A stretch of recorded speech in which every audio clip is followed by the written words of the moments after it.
प्रसिद्ध मंदिर बाबा भुवनेश्वर नाथ धाम पहुंचे बिहार प्रदेश सह कोषाध्यक्ष भाजपा नेता आशुतोष शंकर सिंह। बाबा भुवनेश्वर नाथ धाम पहुंचकर किया भोले शंकर का दर्शन, मंदिर के विकास के लिए हर संभव सहयोग करने की कही बात। भाजपा नेता सह कोषाध्यक्ष बिहार प्रदेश आशुतोष शंकर सिंह ने जिले के ऐतिहासिक एवं पौराणिक धार्मिक स्थल बाबा भुवनेश्वर नाथ मंदिर का निरीक्षण करते हुए भोले शंकर का दर्शन किया तथा कहा कि शिवहर सीतामढ़ी जिले का प्रसिद्ध रीगा चीनी मिल भारत के देश का आधुनिक चीनी मिल होगा। उन्होंने देखली मंदिर परिसर का निरीक्षण करते हुए मंदिर के विकास के लिए हर संभव सहयोग करने की बात कही तथा उन्होंने कहा कि प्रधानमंत्री नरेंद्र मोदी की सरकार 2024 में बनेगी तथा 2025 में भी बिहार में भाजपा की सरकार बनेगी। भाजपा नेता आशुतोष शंकर ने कहा कि केंद्र की भाजपा के सरकार के माध्यम से बिहार में दर्जनों एथेनॉल प्लांट की अनुमति देने का निर्णय लिया है, जिससे किसानों को उनकी फसल से अधिक मूल्य प्राप्त हो रहा है और युवाओं को रोजगार मिला। उन्होंने कहा कि हजारों नहीं लाखों किसानों के लिए रीगा चीनी मिल वरदान साबित होगा, इसके लिए मैं प्रयासरत हूँ। और आगे क्या कुछ कहा जानिए इस वीडियो के माध्यम से। वीडियो अच्छा लगे तो वीडियो को शेयर और लाइक जरूर करें। देखिए, जैसा कि मैं अभी आपके मित्र को मैंने बयान दिया कि भारतीय जनता पार्टी बिहार प्रदेश के यशस्वी प्रदेश अध्यक्ष आदरणीय सम्राट चौधरी जी के नेतृत्व में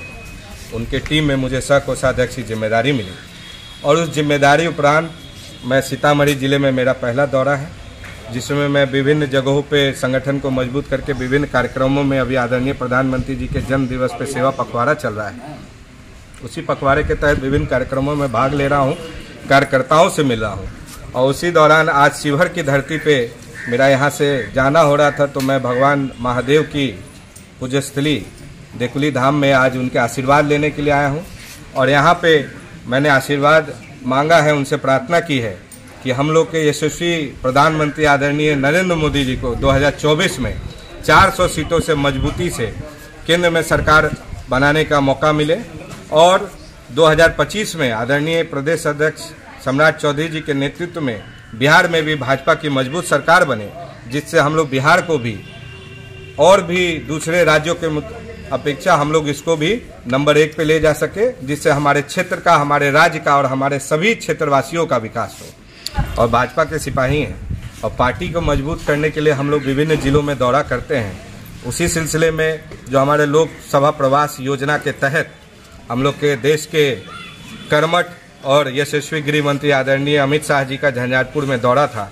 और उसी दौरे में मुझे भी जिम्मेदारी मिली थी वहाँ की व्यवस्था देखने के लिए। तो उसी व्यवस्था के अंतर्गत मैं लगातार 4-5 दिनों से वहाँ पे प्रवास पे था और सारी कार्यक्रमों की रूपरेखा देख रहा था, व्यवस्था देख रहा था। और ये बहुत ही बड़ा कार्यक्रम जहाँ लाखों की संख्या में जो आदरणीय प्रधानमंत्री जी के कार्यों से यहाँ की जनता जो खुश है, उनको धन्यवाद प्रकट करने के लिए आदरणीय गृह मंत्री जी के कार्यक्रम में आई और उन्होंने अपना समर्थन दिया। सर, लगातार आपको देखा जा रहा है कि पूरे बिहार के जहां जिस मंच पे जाते हैं वहां पे उद्योग को लेकर काफ़ी आप स्ट्रॉन्ग तरीके से अपनी बात को रखते हैं, तो कहीं ना कहीं एक मंशा आपका जाहिर है कि आप बेरोजगार को भी रोजगार तक लाना चाहते हैं, ये सब कुछ है उद्देश्य आपका? सर देखिए, जब हम लोग की सरकार बनी थी, हम लोग के अभी के तत्कालीन मुख्यमंत्री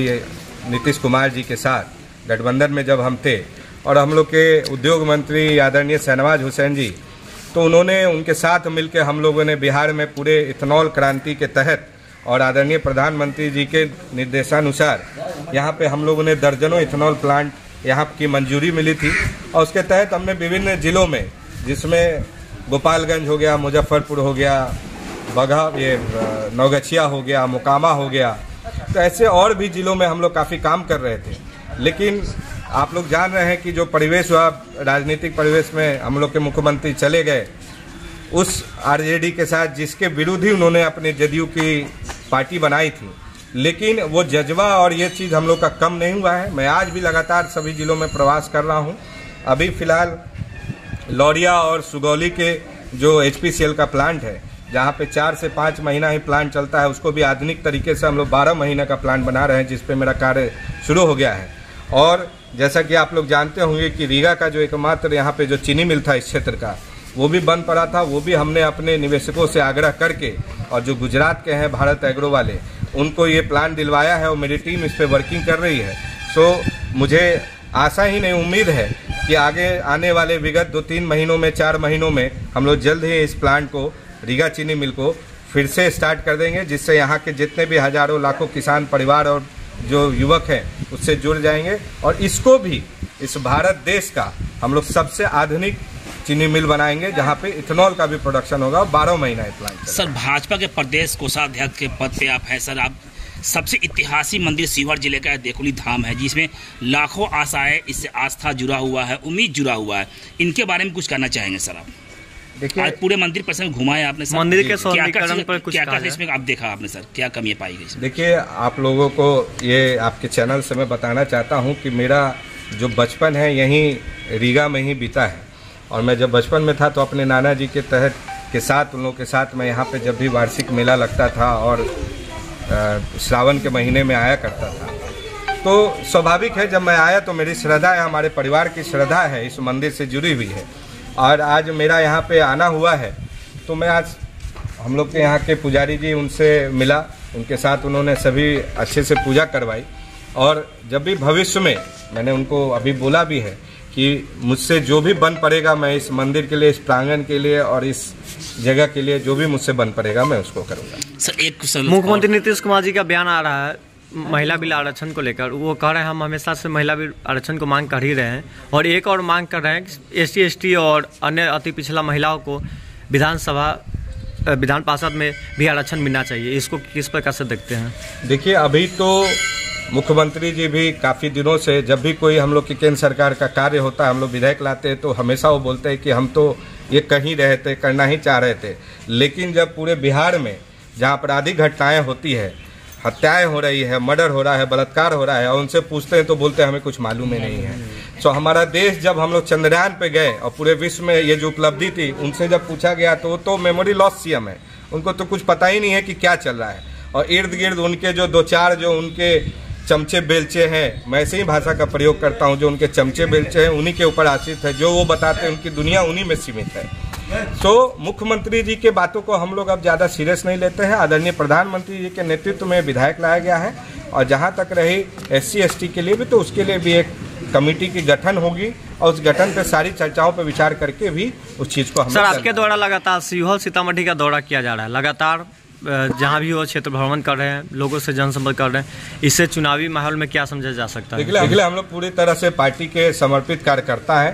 पार्टी के संगठन को मजबूत कर रहे हैं, हर घरों तक जा रहे हैं, हर तबके में जा रहे हैं, हर बूथ तक जा रहे हैं और एक ही उद्देश्य है कि हम लोग के यशस्वी प्रधानमंत्री जी को 2024 में 400 सीटों से हम लोग नए संसद भवन में भेजने का काम। वन और वन इलेक्शन पे आदरणीय प्रधानमंत्री एक कदम आगे बढ़ाया है, इस पे आपकी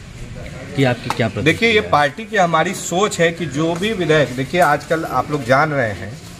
कि पूरे देश में हर साल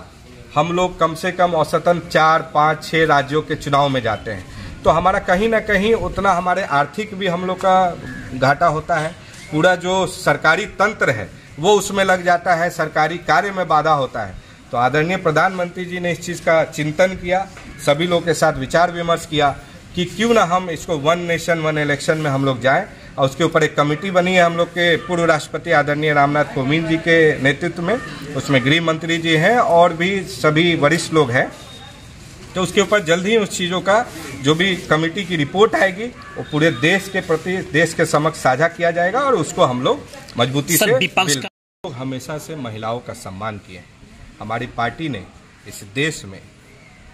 हम लोग की जो पिछड़े समाज से, आदिवासी समाज से जो हम लोग के आदरणीय द्रौपदी मुर्मू जी है, उनको इस देश का सर्वोच्च नागरिक बनाया और देश का राष्ट्रपति बनाया है। सो सभी राज्यों में, चाहे वो हमारा बिहार हो या जिन राज्यों में हमारी सरकार है, वहाँ पे भी हम लोग महिलाओं को, सांसदों को हम लोग हमेशा मौका देते हैं और हम लोग हमेशा महिला सम्मान के लिए और जो विभिन्न योजनाएं भी हैं उसमें महिला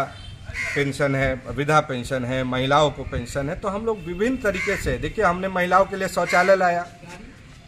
जिन महिलाओं को गांव में जो चूल्हा फेंकती थी जिससे उनको इतनी सारी तकलीफें होती थी, हमने उज्ज्वला योजना। तो सर गैस महंगा भी तो है सर। देखिए गैस, देखिए इसमें क्या है ना कि हम लोग जब देश में आगे बढ़ रहे हैं तो चीज़ों को समझना पड़ेगा। जब हम पिछली बात कर रहे थे तो उस समय 400-500 रुपये गैस देते थे, आज स्वाभाविक है दाम बढ़ा है, महंगाई भी बढ़ी थी, कोरोना काल से हम लोग जूझे थे पूरे देश में। इसी देश में आदरणीय प्रधानमंत्री जी ने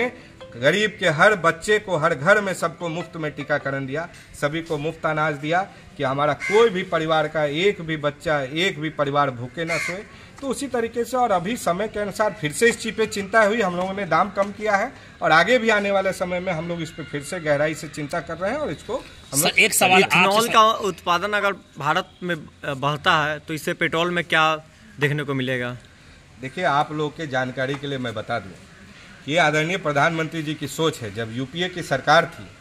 तो उस समय भी ये लोग कच्चा तेल लाते थे, उस समय भी हमारे देश में ये टेक्नोलॉजी थी कि जिससे हम लोग की इथेनॉल यहाँ पे बना सके और इथेनॉल को पेट्रोल में मिला सके। लेकिन उस समय ये यूपीए के जो भी उस समय मंत्रिपरिषद के लोग थे वो लोग नहीं चाहते थे कि बाहर से कच्चा तेल लाए, तो उनको वहाँ पे कमीशन मिलता था ऑफशोर में, जिनका इन्होंने विदेशों में कमीशन लिया। जब आदरणीय प्रधानमंत्री 2014 में आए तो उनके समक्ष हमने सारी बातों को रखा, हमारी पूरी कमेटी ने रखा और उसके बाद उन्होंने निर्णय लिया कि इसको इथेनॉल को ज़्यादा से ज़्यादा बढ़ावा दे, क्योंकि आने वाले समय में जितने भी कच्चे तेल हैं वो रिजर्व में है, नीचे हैं, पृथ्वी के नीचे हैं। तो हम लोग को कहीं ना कहीं इसका उत्पादन खुद करना होगा और ये हमारे दिनचर्या की चीज़ है। तो हमारा देश तो कृषि प्रधान देश रहा है और आदरणीय प्रधानमंत्री जी ने 2021 में ग्रीन एनर्जी पॉलिसी लाई, जिसके तहत उन्होंने अनाज से इथेनॉल बनाने का उन्होंने पूरे देश भर में परमिशन दिया और जिसके तहत अभी हम सीतामढ़ी में इथेनॉल का प्लांट कब लगेगा? देखिए, अभी जो हम लोग को जो पहले फेज में जब हमारी सरकार थी और मुहिम मिली तो उसमें हम लोगों ने मुजफ्फरपुर, मधुबनी, बेगूसराय, उसके बाद नालंदा हो गया, मोकामा हो गया, भागलपुर हो गया, उसके बाद बक्सर हो गया, इन सब जिलों में हम लोग को परमिशन मिला था, जिससे हम लोग काम कर रहे हैं। और उसके बाद सरकार चली गई तो ये सरकार उदासीन है, लेकिन हमारा प्रयास है और इसके तहत अभी हमने लौरिया सुगौली में इसको एक्सपेंशन लिया है, रीगा के काम को हाथ में लिया है, इसको भी हम स्थापित करेंगे। और 2025 में हमारी सरकार, जब राज्य की सरकार यहाँ पे मजबूती से आप लोग के आशीर्वाद से यहाँ पे बनेगी, तो हम लोग इसको, बिहार को, इस देश का इथेनॉल हब बनाएंगे। देखिए, आप सभी लोग जानते हैं कि हमारा सनातन धर्म हजारों नहीं लाखों वर्ष पुराना है और उसी से ही सबकी उत्पत्ति हुई है।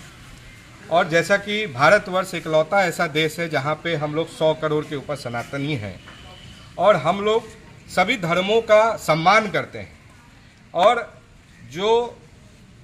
विदेशों में लगभग 60 से 70 ऐसे देश हैं जो मुस्लिम देश हैं,